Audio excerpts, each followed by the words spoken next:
मित्रों, कोरोना महामारी के खिलाफ देश की जो लड़ाई है आदरणीय प्रधानमंत्री जी के मार्गदर्शन और उनके नेतृत्व में ये पूरी मजबूती के साथ आगे बढ़ रही है और उसके अपेक्षित परिणाम भी सामने आ रहे हैं।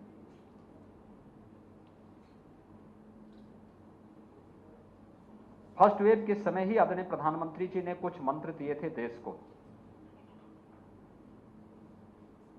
उसके अनुरूप कार्रवाई करने की तैयारी और उस आधार पर जब भी जहां पर भी कार्रवाई की गई उसके बेहतर परिणाम आए हैं। उत्तर प्रदेश देश की आबादी का सबसे बड़ा राज्य है और आबादी के सबसे बड़े राज्य की चुनौती भी उतनी बड़ी थी। फर्स्ट वेव के समय 40 लाख माइग्रेंट लेबर यूपी में आए थे। उनका व्यवस्थित पुनर्वास, उन्हें कोविड महामारी से बचाव और ये प्रयास निरंतर हमारे चले। फर्स्ट वेव और सेकेंड वेव सामान्य थी, लेकिन संक्रमण फर्स्ट वेव की तुलना में सेकेंड वेव में 30 से 50 गुना अधिक थी और इसके कारण ज्यादा लोग संक्रमण की चपेट में आ गए। अचानक ऑक्सीजन की डिमांड हुई। आज मुझे बताते हुए प्रसन्नता है कि ऑक्सीजन की इस डिमांड को ध्यान में रख करके उस समय तो भारत सरकार के सहयोग से ऑक्सीजन एक्सप्रेस और एयरफोर्स के विमानों के माध्यम से लिक्विड मेडिकल ऑक्सीजन को हर जनपद तक पहुंचाने की कार्रवाई हुई। बहुत सारे जनपदों ने बंद पड़े ऑक्सीजन प्लांट को अपने यहां संचालित करके स्थानीय स्तर की आवश्यकताओं की पूर्ति करने में मदद की। लेकिन भविष्य की चिंता हमारे सामने है। हर जनपद ऑक्सीजन के क्षेत्र में आत्मनिर्भर हो सके, पर्याप्त मात्रा में ऑक्सीजन प्लांट आज हर जनपद के अंदर लग रहे हैं और हमने हर जनपद को कहा है कि एक नोडल अधिकारी इसके लिए तैनात करिए जो केवल ऑक्सीजन प्लांट को स्थापित करने के लिए वहां पर निरंतर उसकी समीक्षा कर सकें, उसकी मॉनिटरिंग कर सकें और उन्हें समय सीमा के अंदर स्थापित कर सकें। यह कार्रवाई प्रारंभ हुई है। फर्स्ट वेव की तुलना में सेकेंड वेव में संक्रमण अधिक होने के नाते बड़े पैमाने पर health line worker, front line worker, ये सभी इन्फेक्ट हुए। प्रशासनिक टीम से जुड़े हुए अधिकारीगण, जनप्रतिनिधिगण, मंत्रीगण, सामान्य नागरिक। लेकिन इन सब से बचाव के लिए भी कैसे प्रयास किए जा सकते हैं, उसके लिए हर एक स्तर पर प्रयास हुए। आज उसके परिणाम हमारे सामने स्पष्ट दिखाई देते हैं। उत्तर प्रदेश के बारे में कहा जाता था कि उत्तर प्रदेश में 25 अप्रैल से लेकर के 10 मई के बीच में 1 लाख पॉजिटिव केस प्रतिदिन आएंगे। उत्तर प्रदेश में एक्टिव केस की संख्या 30 लाख से ज्यादा हो जाएगी। लेकिन उत्तर प्रदेश में पूरी टीम ने कोविड प्रबंधन का एक बेहतर उदाहरण प्रस्तुत किया और इसके तहत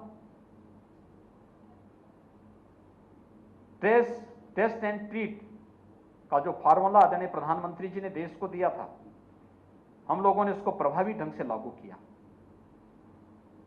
प्रदेश में फर्स्ट फेज में जो फर्स्ट वेव आई थी उस समय एक्टिव केस 67,000 तक पहुंचे थे। सेकेंड वेव में 3,10,000 तक पहुंची। हमने दोनों बार विशेषज्ञों के द्वारा जो आशंका व्यक्त की जा रही थी उसको निर्मूल साबित किया। जो आशंका व्यक्त की जा रही थी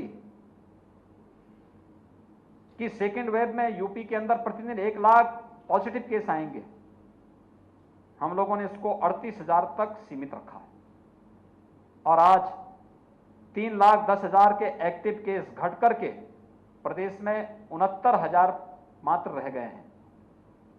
प्रदेश के अंदर सबसे अधिक एक दिन में पॉजिटिव केस जो आए थे 38,055 आए थे। आज वो संख्या 3,900 तक पहुंच गई है। मात्र 3,900 पॉजिटिव केस आज आए हैं। पॉजिटिविटी रेट लगातार डाउन हो रही है और रिकवरी रेट लगातार बढ़ी है। लेकिन हमें इतने भर से शांत नहीं रहना है। निगरानी समितियों ने बेहतर काम किया। डोर टू डोर सर्वे का काम, समय से उपचार के लिए मेडिसिन किट के वितरण का कार्य, आरआरटी की टीम ने तेजी के साथ टेस्ट की क्षमता को बढ़ाया। फर्स्ट वेव में जब पहली बार उत्तर प्रदेश में कोविड पॉजिटिव का केस आया था, हमारे पास एक भी टेस्ट करने की क्षमता नहीं थी। हमने एनआईवी पुणे सैंपल भेजे थे। आज उत्तर प्रदेश 3.25 लाख टेस्ट प्रतिदिन करने की क्षमता विकसित कर चुका है। हमारे पास फर्स्ट वेव के प्रारंभ में एक भी बेड्स मौजूद नहीं था। आज हमने भारत सरकार के सहयोग से 80,000 से अधिक हमारे पास वेंटिलेटर और आइसोलेशन बेड्स मौजूद हैं। आज वैक्सीनेशन का कार्यक्रम भी बृहद स्तर पर पूरे देश के अंदर चल रहा है और उत्तर प्रदेश भी उसमें अग्रणी भूमिका के साथ कार्य कर रहा है। टेस्ट की क्षमता अगर आप देखेंगे तो उत्तर प्रदेश 4 करोड़ 70 लाख से अधिक टेस्ट संपन्न कर चुका है और वैक्सीन की अगर आप बातें देखेंगे तो 1 करोड़ 65 लाख से अधिक लोगों को हम अब तक वैक्सीन दे चुके हैं। हम लोगों ने अगले फेज में एक व्यवस्था की है कि वैक्सीन एक सुरक्षा कवच है और इसके लिए 45 से ऊपर आयु के सभी लोगों को मुफ्त में वैक्सीन भारत सरकार दे रही है। लेकिन 18 से 44 के बीच में राज्य सरकार को वैक्सीन लेनी पड़ रही है। हम अब तक 23 जनपदों में वैक्सीन 18 से 44 वर्ष की उम्र के लोगों को उपलब्ध करवा रहे हैं। 1 जून से हम इसे सभी 75 जनपदों तक इसका विस्तार दे रहे हैं और 75 जनपदों में वैक्सीनेशन का कार्यक्रम 1 जून से हमारा प्रारंभ होने जा रहा है। इसमें हमने कुछ व्यवस्थाएं दी हैं, जैसे अभिभावक स्पेशल बूथ। उन सभी अभिभावकों को जिनके बच्चे 12 साल से छोटी उम्र के हैं, यानी थर्ड वेव की आसन्न आशंका को ध्यान में रख करके उन अभिभावकों को पहले से ही वैक्सीन का कवर दे देना, जिससे इन्फेक्शन उनके साथ ना आने पाए या वे इन्फेक्ट ना होने पाए।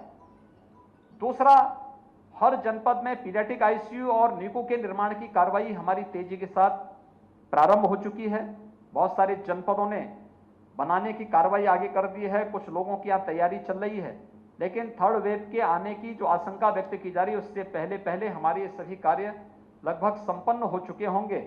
और टेस्ट की क्षमता को बढ़ाना, पर्याप्त मात्रा में दवा और अन्य संसाधनों के लिए हर जनपद में मेडिकल कॉलेज जहां है, मेडिकल कॉलेज के प्रिंसिपल को मेडिकल कॉलेज में रिक्रूटमेंट के लिए उन्हें अधिकृत किया गया है और जिले में स्वास्थ्य विभाग में जिला स्वास्थ्य समिति के अध्यक्ष के रूप में जिलाधिकारी को उसके अध्यक्ष के रूप में नामित किया गया है कि उनकी अध्यक्षता की कमेटी स्वास्थ्य विभाग की रिक्रूटमेंट की कार्रवाई को जिले के अंदर संपन्न करेगी, जिससे कहीं भी मैन पावर की कमी न पड़ने पाए।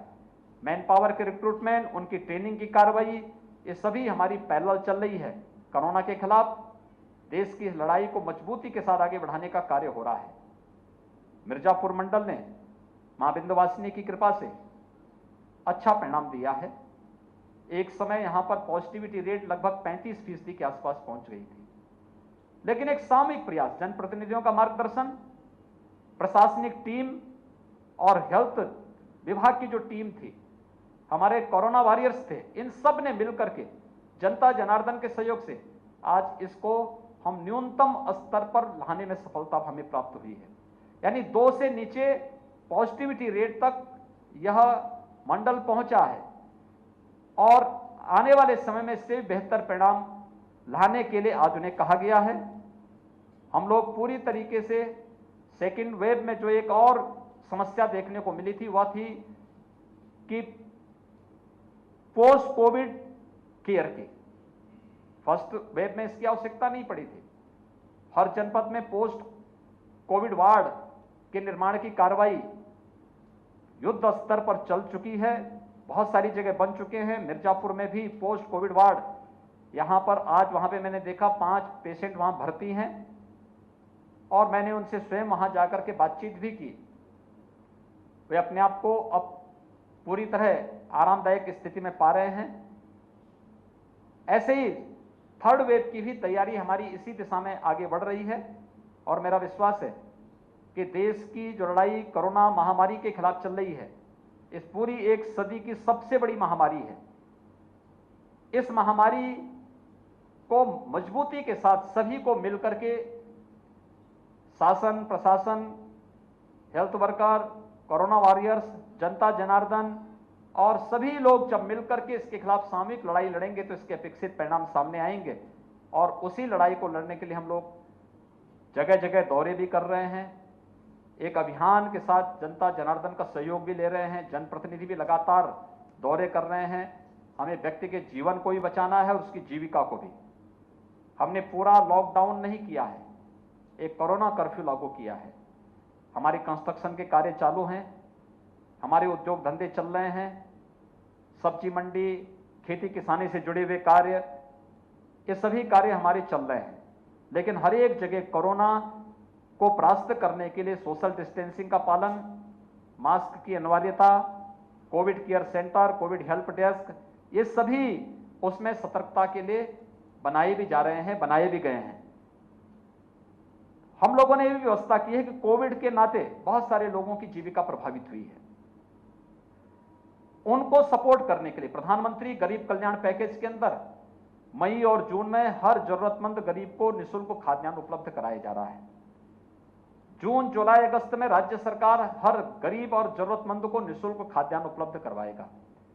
लेकिन इसके साथ ही जिनकी जीविका प्रभावित हुई है, प्रतिदिन कमाने वाले लोग थे, संगठित और असंगठित क्षेत्र के जितने भी श्रमिक थे, माइग्रेंट लेबर हैं, स्ट्रीट वेंडर है, नाऊ है, मोची है, धोबी है, माली है, नाविक है, इन लोगों की जीविका प्रभावित हुई है।